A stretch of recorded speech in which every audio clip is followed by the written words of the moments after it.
kay Risa Ontiveros at kay Tililing. Oo, dahil pucha, ito palang dalawang to. Pag si Tililing pala nagdamit ng pangbabae, puta magiging siyang si Ontiveros. Kapag si Ontiveros nagpa-barber's cut, tapos nagsuot ng maong at saka damit panlalaki, pucha magiging siyang si Trillanes. Parehas lang palang hinulmang ano yan. Sa inidoro lang palang, isang inidoro lang pala hinulma yan, dalawa na si Julio at Julia pala yan. Kilala niyo ba si Julio at Julia?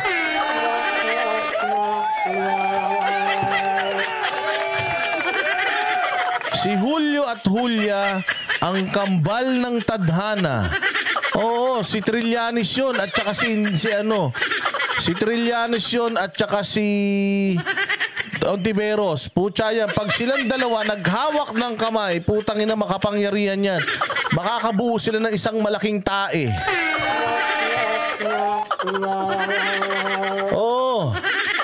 Oh, kaya ano yan, sabi ni Janet Maslowski, sila daw si Trillaveros.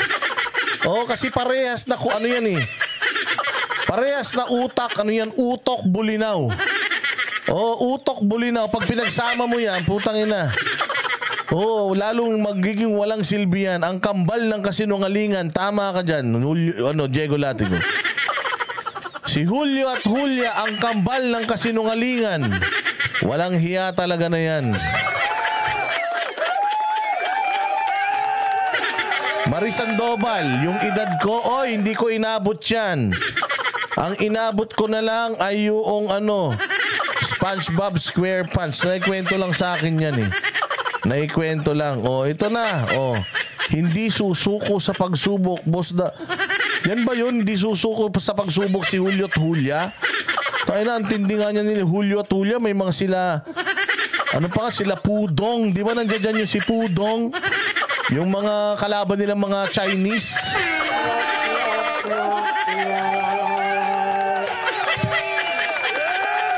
O kaya pinaghihiwalay yung dalawa na yun, si Julio at Julia. Kasi nga kapag nagdikit yan dalawa na yan, tangina makapangyarihan sila. Oo, hayop na yan. O sige, panoorin natin ito, sasabihin ni Inday Sara. Patungkol dito sa sa dalawang to, si Julio at Julia ang kambal ng tadhana na salot sa lipunan at mga satanas sa Pilipinas. Pasok. Female version ni Sonny ang Trillanes, si Senator Risa Hontiveros, ayon kay Vice President Sara Duterte, na anya ang mga politikong obsessed na pabagsakin ng mga Duterte. Pagbibigay diin ni VP Sara, wala na silang ibang motibo kundi ang mamolitika lang. Narito ang balita ni Jason Rubrico. Maliwanag pa nga sa sikat ng araw, kaya't kitang-kita ang pagiging obsessed ng mga politiko na pabagsakin ang mga Duterte. Yan mismo ang sinabi ni Vice President Sara Duterte sa panayam ng SMNI News sa kanya kasunod ng naging pahayag ni Senador Risa Hontiveros na hanggat siya ay nasa pwesto ay nananatili umanong banta ang pagbabalik ng mga Duterte sa kapangyarihan. That is an example of sinabi ko kasi sa inyo kanina na let me use the word of former President Rodrigo Duterte na obsessed yung mga politiko na pabagsakin ang mga Duterte at naririnig natin sa kanila ngayon, hindi naman nila tinatago. Sinasabi nila publicly. Ayon pa kay Vice President Duterte, si Hontiveros ang female version ni Trillanes. Oo, ang female version ni Trillanes mas madumi nga lang. Oo, mas madumi lang tingnan. Pero female version yan ni Trillanes talaga kasi parehas silang mangmang. Parehas silang utok bulinaw. Si Risa Ontiveros is a female version of a Sonny Trillanes. Makikita ninyo sa kanilang mga Tungin na si Trillanes, oh. Hindi ka na naaalikabukan, ah. Trillanes, natutulog ka pa ba? Siguro to pag natulog to, nagsasalita to. Si Duterte pa rin ang laman ng utak nito. Siguro kahit pagsasalsal nito, si Duterte pa rin ang iniisip nito.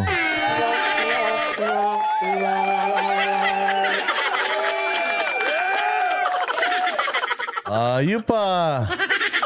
Lupit nung inaanak ko, puting-puti, Sabi, hindi ko lang alam kung sinasadya nila na hindi nila ginagawang sikreto na politika ang motibo nila. Pero pareho yan sila, si Sonny Trillanes at si Risa Hontiveros. That's a male version and a female version of an example of a politician who's going after the Dutertes. And syempre backed up by sila by pahiram na ng term ni Senator Zubiri, powers that be. Powers that me? Wala pala kayo eh.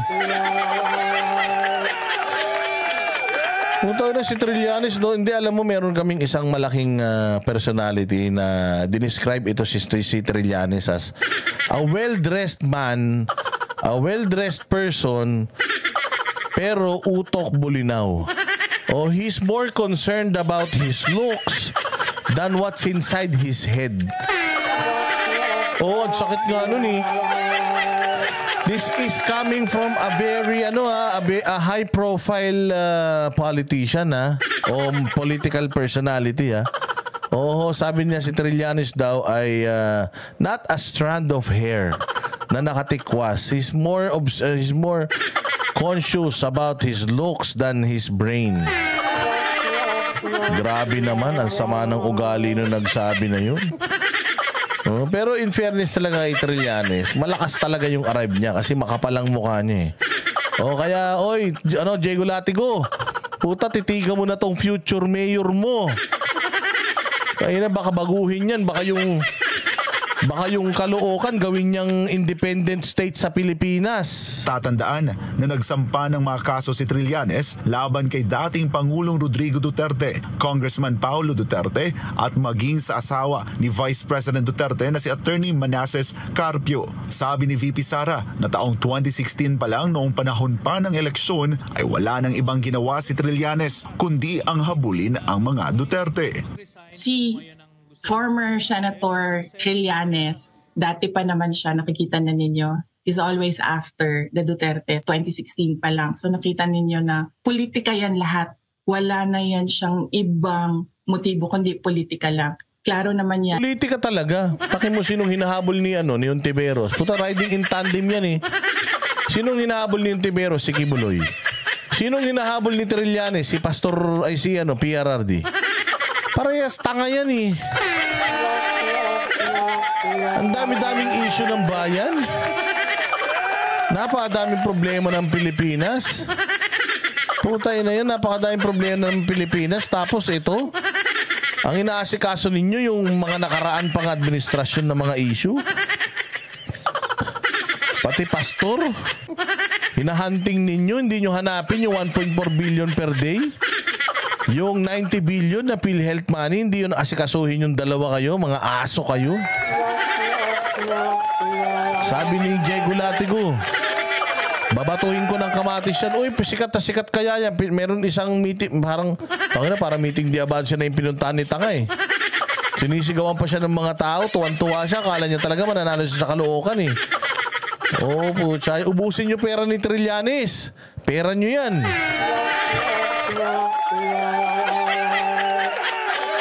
Nung nakita niya na mananalo na si Pangulong Duterte noong 2016, ay hinabol na niya si President Duterte at yung buong pamilya ngayon.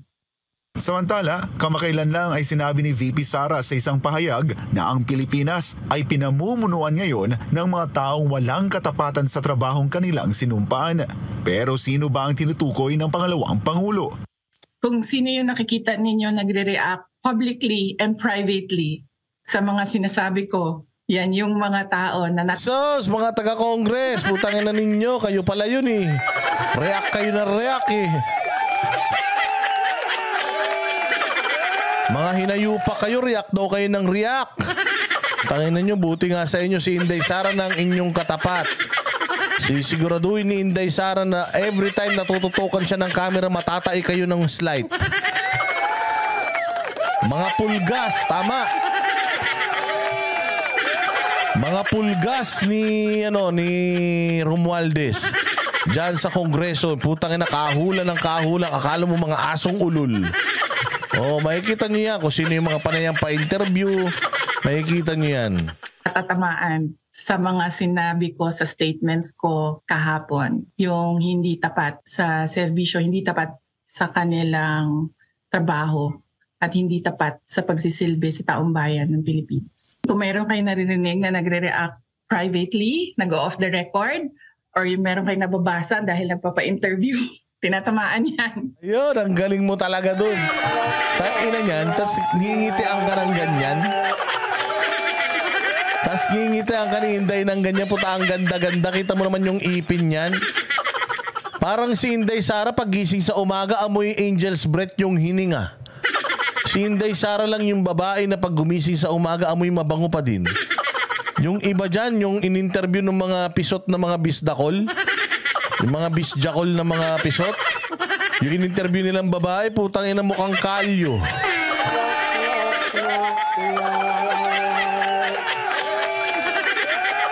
Mukhang tumbong na hindi hinugasan. Hayop na yan, amoy imburnal.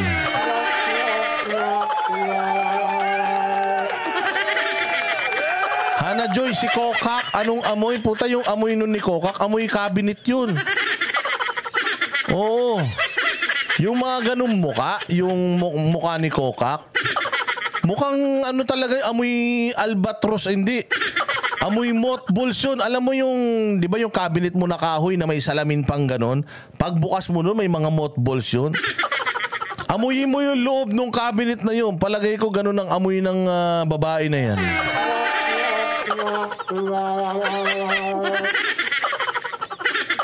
Hindi ba? O ganon yan. Amoy bleach, hindi. Amoy alcampor. Mothballs nga yun. Sabi ni Jay Gulatico, yung babae daw na in-interview nila, nagsombrero pa, amoy kulugo daw. Ay mukhang kulugo. Ay, nabuti nga kung mukhang kulugo eh. Hindi. Pucha, mukhang ano yan. Sabi ko nga, pumunta siya sa Posh Nails para magpaano siya eh. Magpa-foots pa siya ng mukha niya eh.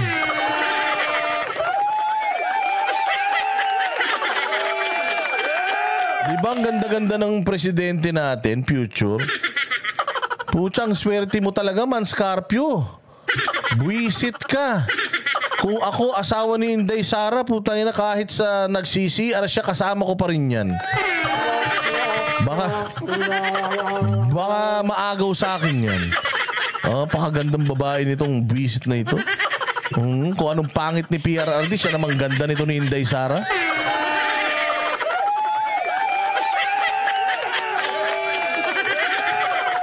No? Oo, Diyos ko po.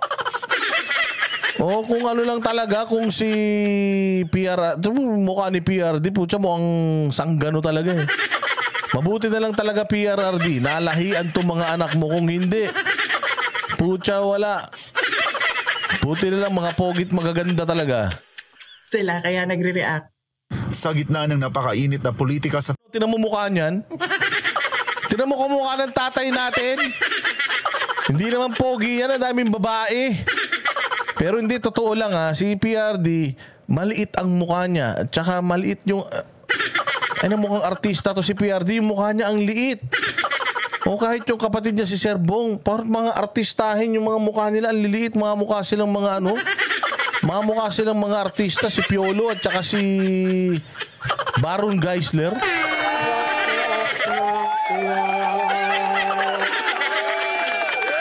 Oy, pero totoo naman, si PRD di naman kagwapuhan. Tinan mo yung ilong ni PRD.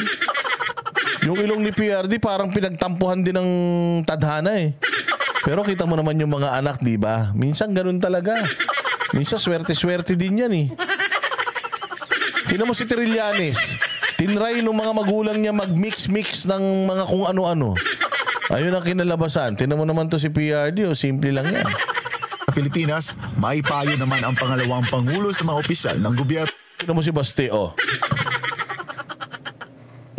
tanggalin ko salamin ko. Ano napansin nyo? Ha? Ayan, tingin din ako sa langit. Ano napansin nyo? Ha? Ano napansin nyo? Hindi nyo mapansin. Mas hawig kay Jay, putang ina naman yan.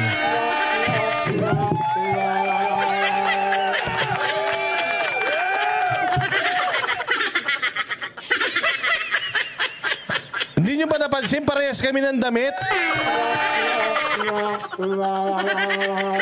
Nakapal ng mukha nyo ah. Mamatay na kayo. Hindi ko naman sinabi magkamukha kami. Sinabi ko lang wala ba kayo napansin? Ayan o, parehas kami ng damit. Naka-rip side kami pareho.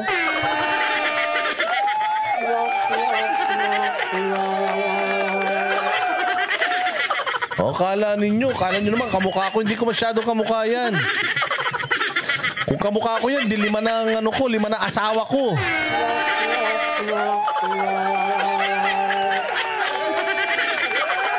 Kaya bumili kayo ng damit na to. Tingnan nyo ako. Oh, nung 3 days pa ako nung huling naligo. Oh, napansin nyo mukhang ang bango-bango ko? Kaya ako mabango dahil sa damit na to. Kita nyo may bulaklak pa yan. Ang bango. Pucha yan. Ganyan ang amoy ni Baste. Tingnan mo si Baste. Hindi pa nagpapalit ng brief yan. Oo, 2 araw na yung brief niyan. Pero pag tinignan mo si Baste dyan, presko. Alam mo kung bakit? Dahil yan sa reef side shirt, mag-order na kayo. Hawig na hawig man kayo ni Baste. Sabi ni Ryan Henry sa Australia. O hindi ba?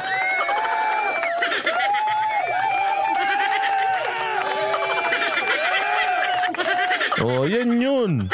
Kaya bumili na kayo kung gusto ninyo. Ibaba mo link. Pucha, hindi ko kasi sa ulo yung link na yan. Si Garsky nakakasaulo niyan eh.